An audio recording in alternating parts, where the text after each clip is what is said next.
जय हिंद साथियों। आज हम आपको भारत के 28 राज्य और 8 केंद्र शासित प्रदेश को बहुत ही सरलता से एक ट्रिक की सहायता से याद करा दूंगा। बस केवल आपको वीडियो को कंस्टेंट होकर ध्यान से देखना है। मैंने यहाँ लिख भी दिया है, भारत के 28 राज्य एवं 8 केंद्र शासित प्रदेशों को याद करें जबरदस्त ट्रिक की सहायता से। ठीक है, तो आपने एक दोहा सुना होगा तुलसीदास का कि राम नाम जपते अत्रि मत गुस्साओ, माने राम नाम को जपते समय अधिक गुस्सा मत करो, पंख में उगो हमें अहि के छवि झाओ। तो ये जो मैंने अभी शब्द बोला है कि तुलसीदास, ये तुलसीदास ने हाँ लिखा है, इसमें कुछ बात लिखी गई, यहाँ तक बात बिल्कुल सही, यहाँ से उसका लाइन चेंज है ना। तो ये इसको ट्रिक बनाया गया ताकि हम भारत के 28 राज्य को याद कर सके, है ना। यहाँ से लिखा ना, पंख में उगो हमें अहीं के छवि जाओ। शायद उससे कुछ मदद उदद मांगने को कोई गया होगा, तो उसने खुद बोला मैं तो खुद कीचड़ हूँ, तो अहाँ को मैं कैसे बचाऊँ, मैंने आपको मैं कैसे बचाऊँ। पर यहाँ जो ट्रिक लिखी हो गई ये कोई तुलसीदास का नहीं है, केवल आपको याद करने के लिए कुछ पंक्तियाँ हैं, है ना। चलिए देखिए, एक बार रिपीट कीजिए मेरे साथ। क्या है? राम नाम जपते अत्रि मत गुस्साओ। क्या बोलना है? राम नाम जपते अत्रि मत गुस्साओ, पंख में उगो हमें अहीं के छवि झाओ। क्या बोलना है? पंख में उगो हमें अहीं के छवि झाओ। अब देखिए, ये देख रहे ना, राम ऐसे लिखा ना शब्द, जैसे इसमें 2 शब्द है, 3 शब्द, 2 है, इसमें भी 2, इसमें 3 है। तो जितने भी शब्द दिख रहे हैं आपको, वो हर एक से भारत के राज्यों के प्रारंभिक अक्षर का नाम है। जैसे रा लिखा है तो रा से मतलब एक राज्य का नाम होगा, माँ है तो माँ से भी एक राज्य का क्या होगा, नाम होगा। तो आप इस प्रकार, मैं डायरेक्ट लिख रहा हूँ, जैसे 1 है, ये 2 है, तो आगे ये क्या होगा, 3 4, इस तरह टोटल आप जब गिनेंगे तो 28 पूरेंगे, ठीक ना। और इनमें से कुछ कुछ वर्ड का रिपीट हुआ, उसके अंदर कई नाम हो सकते हैं। जैसे मौ आया तो मौ से भारत के कितने राज्य हो सकते हैं? देखिए, मध्य प्रदेश, महाराष्ट्र, मणिपुर, मेघालय, मिजोरम। मैं इसलिए लिख दिया ताकि आप समझ सके, हाँ सर मौ से ये होता है, याद भी रहेगा। मौ से भारत के 5 राज्य होते हैं। फिर देखिए इस पंक्ति में, दोहा में एक प वर्ड आएगा, एक प आएगा। प से पश्चिम बंगाल, पन से पंजाब। 5 नदियों का शहर किसे कहा जाता है? पंजाब को। फिर 2 बार त का जिक्र होगा, एक त और ते। त से तमिलनाडु, तेलंगाना। क्या क्या? तमिलनाडु और तेलंगाना। फिर क और के, क से कर्नाटक और क से केरल। क से कर्नाटक, के से केरल। क से कर्नाटक, नाटक मत करना इसलिए कर्नाटक। केरल, केरला जैसा इसलिए नाम केरल। भारत के दक्षिणतम राज्य है और साक्षरता दर सबसे ज़्यादा है। चलिए अब मैं और दूसरा चीज़, उसी तरह ओ, आ, हर्षऊ और ओ, इनसे भी जिक्र होगा। तो अ से अरुणाचल प्रदेश, क्या होगा? अरुणाचल प्रदेश। फिर आ आएगा तो आ से आंध्र प्रदेश। फिर ऊ से उत्तर प्रदेश और ऊ से उत्तराखंड। 2 याद रखना, ऊ से कितना वर्ड हो गए? 2 वर्ड उत्तराखंड। और ओ से ओडिशा। पहले इसे ऊ बोला जाता, ऊ माने उड़ीसा, और अब उसको ओडिशा कहा जाता है ना। इसलिए हम यहाँ झाऊ लिख दिए ताकि भारत के जो नाम सही वर्तमान में ऊ हो सके। चलिए अब मैं आपको भारत के राज्यों के नाम लिखते जाता हूँ और आप देखते जाए। तो पहला अक्षर है र। र से क्या हो जाएगा? राजस्थान। र से राजस्थान। म से क्या हो जाएगा? मध्य प्रदेश। म से मध्य प्रदेश। न से क्या हो जाएगा मित्र? नागालैंड। क्या हो जाएगा? नागालैंड। ये सब आदिवासी वाला इलाका है, जंगली लोग रहते हैं यहाँ। और फिर मो आया, मो महाराष्ट्र। सभी हीरो हीरोइन यहीं रहते हैं। जो से जम्मू कश्मीर। जो से जम्मू कश्मीर। जम्मू कश्मीर के बारे में मैं आपको जानकारी दे दूं, जम्मू कश्मीर 5 अगस्त 2019 से पहले भारत का एक राज्य था। 5 अगस्त 2019 के बाद इसे एक केंद्र शासित प्रदेश में कर दिया गया। प से पश्चिम बंगाल। पश्चिम बंगाल। आप लोग कमेंट में जवाब दें, पश्चिम बंगाल का कौन सा व्यंजन ज़्यादा प्रसिद्ध है खाना में? जैसे बिहार का लिट्टी चोखा। तो त से क्या हो जाएगा? तेलंगाना। तेलंगाना। त से क्या होगा मित्र? तेलंगाना। आगे देखिए, अ से अरुणाचल प्रदेश। अरुणाचल प्रदेश। अरुणाचल प्रदेश आपको क्या ध्यान रखना है कि अरुणाचल प्रदेश जो है यहाँ पे जनसंख्या घनत्व बहुत ही कम है। तरह से याद रखना, तरह से लिख रहा मैं त्रिपुरा, त्रिपुरा, त्रिपुरा।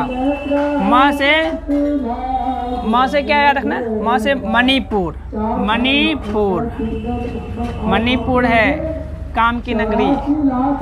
त से तमिलनाडु, तमिलनाडु की राजधानी चेन्नई।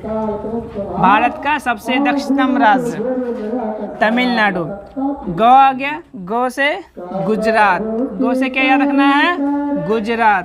गुजरात जो यहाँ के एक उद्योगपति काफ़ी नामी है, आपने नाम सुना होगा, मुकेश अंबानी का। हाल फिलहाल में उनके पुत्र की शादी हुई जो काफ़ी एकदम ऐशो आराम से हुए और हम लोग को बोझ बढ़ा दिया डेटा पैक। स से याद रखना है सिक्किम, सिक्किम। यहाँ की भी पॉपुलेशन बहुत कम ही है। आ से आंध्र प्रदेश, आ से क्या बोलना है, आंध्र प्रदेश, आंध्र प्रदेश। ओ से ओडिशा, ओडिशा। इससे पहले इसको क्या बोला जाता है, उड़ीसा, है ना, बाढ़ों का देश। बिहार और उड़ीसा बाढ़ के लिए बहुत फेमस है। और पान से क्या हो जाएगा, बोलिए जी, पंजाब। पन से क्या होगा, पंजाब। इसे बोलते हैं 5 नदियों का शहर। क से कर्नाटक, क से कर्नाटक, नाटक मत कर भाई। मैं से मेघालय, मेघालय। मेघालय के बारे में मैं आपको एक रोचक जानकारी बताता हूँ कि मेघालय भारत का एक राज्य, ऐसा एक राज्य है जहाँ पे एक लड़कों की जब शादी होती है लड़कों को घर जमाई बन के रहना पड़ता है। हाँ, अगर कोई ऐसा लड़का है जिसको लगता है ऐसा तो वहाँ जा सकते हैं वो।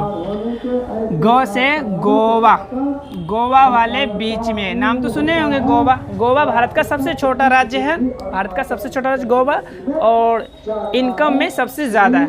इनकम कहने का मतलब गोवा राज्य में जो है यहाँ की प्रति व्यक्ति आय भारत के अन्य राज्यों की अपेक्षा सबसे ज़्यादा और सबसे छोटा भी है। तो 2 जानकारी आप याद रखना, गोवा भारत का सबसे छोटा राज्य है। भारत का सबसे छोटा राज्य कौन है, गोवा। और भारत का सबसे बड़ा राज्य याद रखना है राजस्थान, लार्जेस्ट। चलिए, और हो से क्या हो जाएगा, हरियाणा। हरियाणा की राजधानी हरियाणा, चंडीगढ़। हरियाणा और पंजाब की राजधानी चंडीगढ़ है। में से क्या हो जाएगा, मिजोरम, मिजोरम।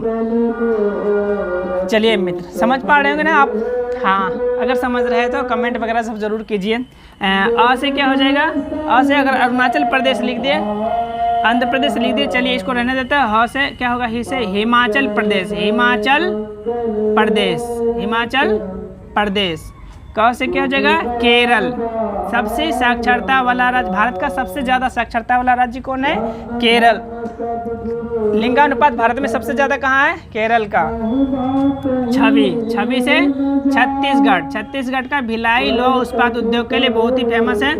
और बी से तो याद आ गया होगा बिहारी, नहीं बिहारी नहीं, बिहार, बिहार यह ना हमारा बिहार में है ना, काफ़ी फेमस स्टेट है हर क्षेत्र में।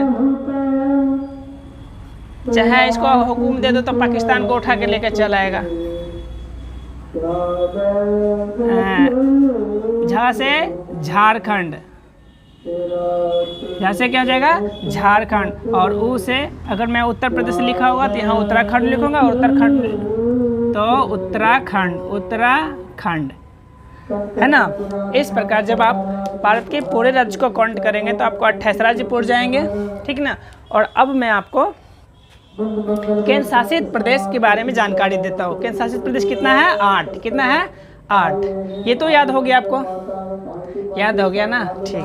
केंद्र शासित प्रदेश देखिए, पहले मैं लिख दिया। पहला लिया दिल्ली, दिल्ली यहाँ लिख दिया, मैंने राष्ट्रीय राजधानी। भारत की राष्ट्रीय राजधानी क्या है, दिल्ली, और ये केंद्र शासित प्रदेश है। चंडीगढ़, जम्मू और कश्मीर, लद्दाख, जम्मू कश्मीर से ही लद्दाख भी, लक्षद्वीप, पुडुचेरी, अंडमान और निकोबार, दादर और नगर हवेली, और दमन और दीप। आप बोलिए मेरे साथ, 8 केंद्र शासित प्रदेश के राज्य। सबसे पहले क्या होगा, दिल्ली, दूसरा चंडीगढ़, तीसरा जम्मू कश्मीर, लद्दाख, लक्षद्वीप, पौंडुचेरी, दादर और नगर हवेली, और क्या याद रखना, अंडमान और निकोबार द्वीप समूह। इस प्रकार हमारा टॉपिक क्या हो गया, कंप्लीट हो गया।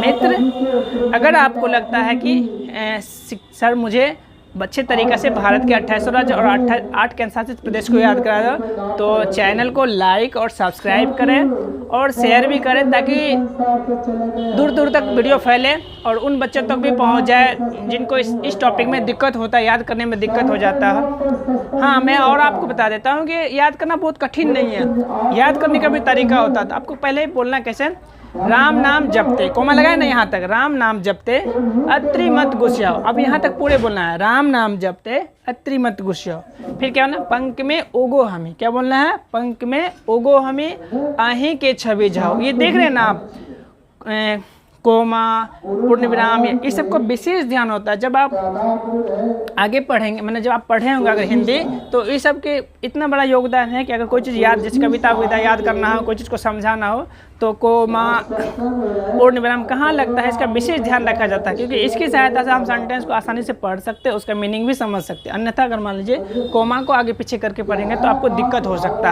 है ना। तो सर ऐसा कीजिए ना, कुछ जानकारी दीजिए जिससे हमको समझ में आए कोमा उमा, मतलब देखिए एक वर्ड लिखता हूँ मैं, रोको मत आने दो, आने दो।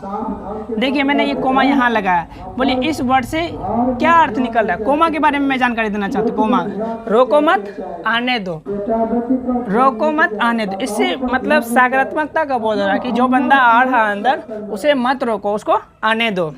अब इसी कोमा को मैंने यहाँ से हटा के यहाँ लगा दिया। अब पढ़िए सेंटेंस, रोको मत आने दो। सेंटेंस क्या हो गया, नकारात्मक। अब उस बंदे को आने मत देना है, रोकना है। समझ पाए होंगे, ठीक। तो अब समझ पा रहे होंगे मैं क्या कहना चाह रहा हूँ। कोमा, फुल स्टॉप कितना, मुझे हिंदी पढ़ाना बहुत अच्छा लगता है। मैं तो चाहता हूँ कि पहले मेरा सब्सक्राइबर थोड़ा कुछ हो जाए, जिससे हमको मोटिवेट मिले, तो मैं हर एक टॉपिक पे एकदम सीक्वेंस वाइज लेके आऊँ, ताकि आपको पढ़ने में बहुत मज़ा आए। जिस भी टॉपिक को उठाऊँगा तो मैं पूरी उसको ख़त्म करूँगा, चाहे ग्रामर का हो या फिर रीजनिंग का हो, कुछ भी हो, ठीक है। हिंदी